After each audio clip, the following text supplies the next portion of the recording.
much, and could I invite Ian Luxford from the Orton Bradley Park. I'm looking forward to coming out there next Sunday. Yeah, look forward to seeing you. Yeah. I'd like to thank you for the 20 minutes you've given us. I think you'll find that's 10 minutes. You shouldn't have been listening to our pre-meeting conversation, but yes, your 10 minutes starts now. Thank you very much. Thanks very much for your time. We're coming via this passage because this is where we've been told to come regarding funding for the park. You will have our submission there regarding increasing funding to the park. The basis for that is that we feel that the park is, to all intents and purposes, a city park. Yet all its facilities, all its maintenance, development of that is actually taken care of by the charitable trust, which is the Orton Bradley Park Board. And since the earthquakes, as everybody in the room is aware of, that the cost of doing everything has increased. You know, we've had huge increases in insurance, health and safety, costs have increased, and with that, it's not just actually in the park, but we've actually lost the ability to gain people like community work groups to come into the park. So, so the corrections department will no longer send groups to the park because of the health and safety concerns and the supervision that goes around there. That is gobsmacking. I'm sorry, but I read that in your submission, and I'm interrupting you because I'm gobsmacked. When did that happen? That happened last year. So we've had a very long relationship with the corrections department. I know. And we've had a really good relationship with a number of supervisors that come out with the group. So the amount of work you can achieve with a group is basically down to the supervisor that comes with them. Yeah. And there was a change in sort of direction within the corrections department probably 3 years ago, where they started going more towards work programs. So so they started looking at rebuilding houses out at Christchurch Prison and those sort of things. And so coming to the park meant being not supervised as closely. They'd go out to the field and, you know, dragging trees out of whatever, and we had a number of issues with the supervisors coming out with them, and it got to the stage where I wasn't comfortable as park manager for what those supervisors were achieving or how they were supervising the people on community service. So it basically broke down. You know, there was just nothing being achieved. You know, it was so yeah. So that's okay. Short of it. Yeah.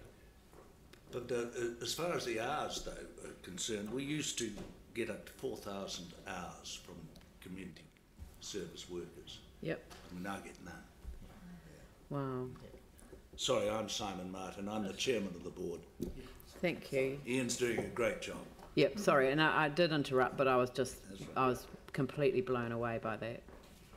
Yeah, so that, and you know, there may be some concern within the council that it is a park on Banks Peninsula.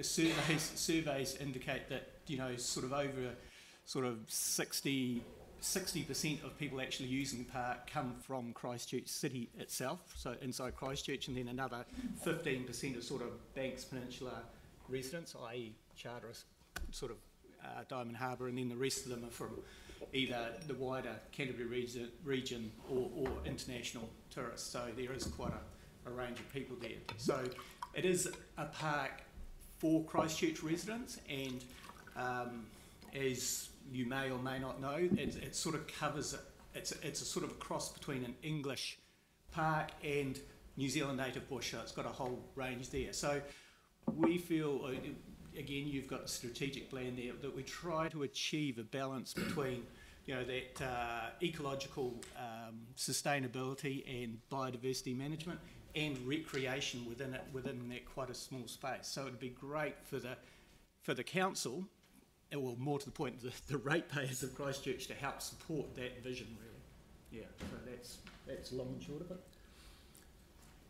Could I just add that the council certainly have recognised the importance of the park to the ratepayers of Christchurch, originally to the tune of $65,000 a year.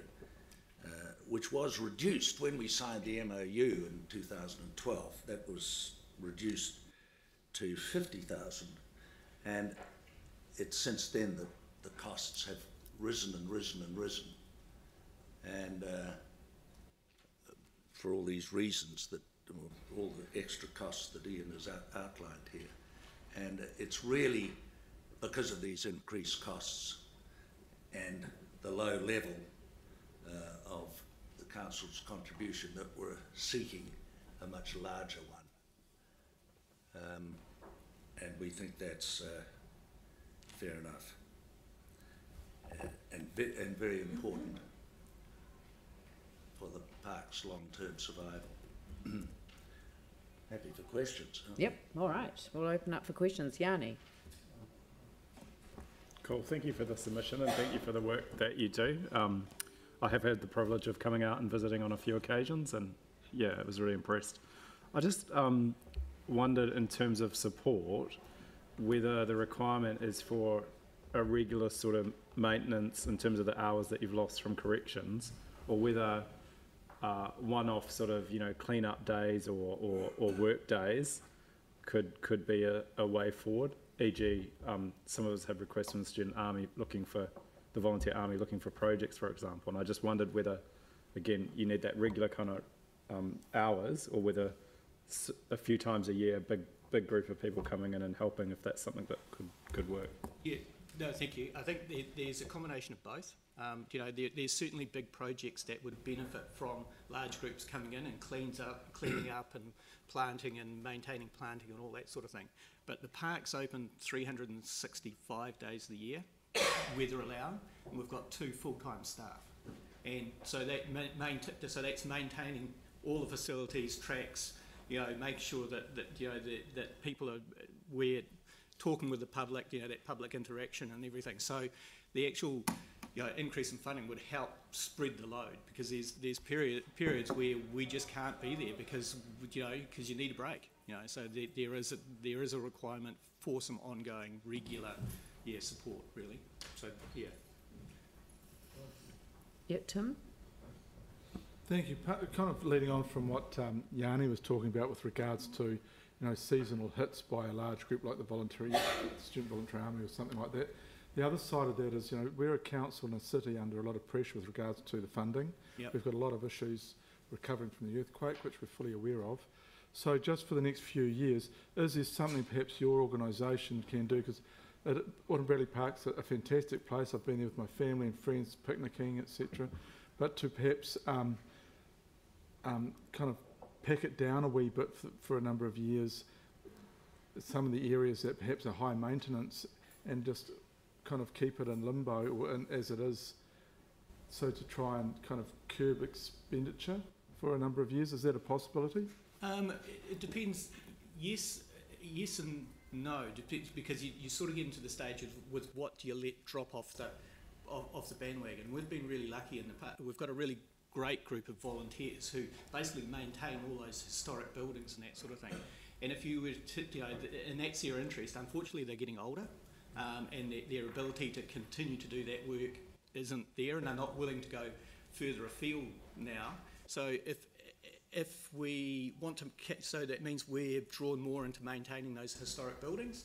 So if we're doing that, we're not doing something else. And so, be it that, you know, and surveys indicate that the most use of the park is picnics and walks within the park. And so you hear it pretty quickly if the walks, you know, if there's trees down over tracks, and well, there's health and safety issues, but trees over tracks or stiles and all that sort of, all they're overgrown. So, you know, there's always that balancing. So you can do it, but what you're going to do is the $1 million question. And a small, for instance, that you know, there are more and more people coming to the park, more and more pressure on making sure things are safe.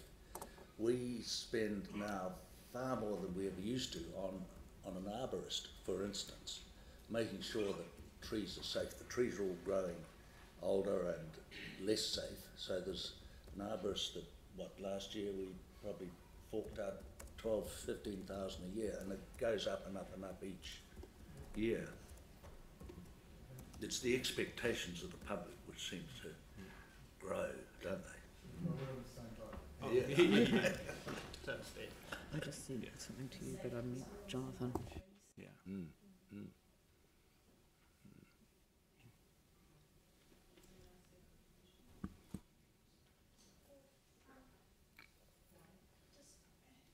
So you've sort of basically saying you've got a $75,000 shortfall. How much of that would the corrections work have filled, do you think? Probably, I know, probably 40 or 50.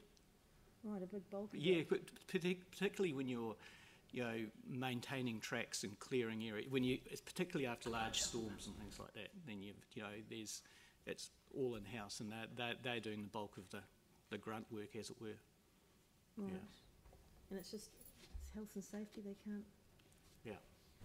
That's, Okay, thank you. that's good. Look, thank you very much, and much appreciated. And there's obviously a bit of work that we need to do around this one, and might be a combination of solutions there. That'd be great. Thank you. Thank you very much for your time.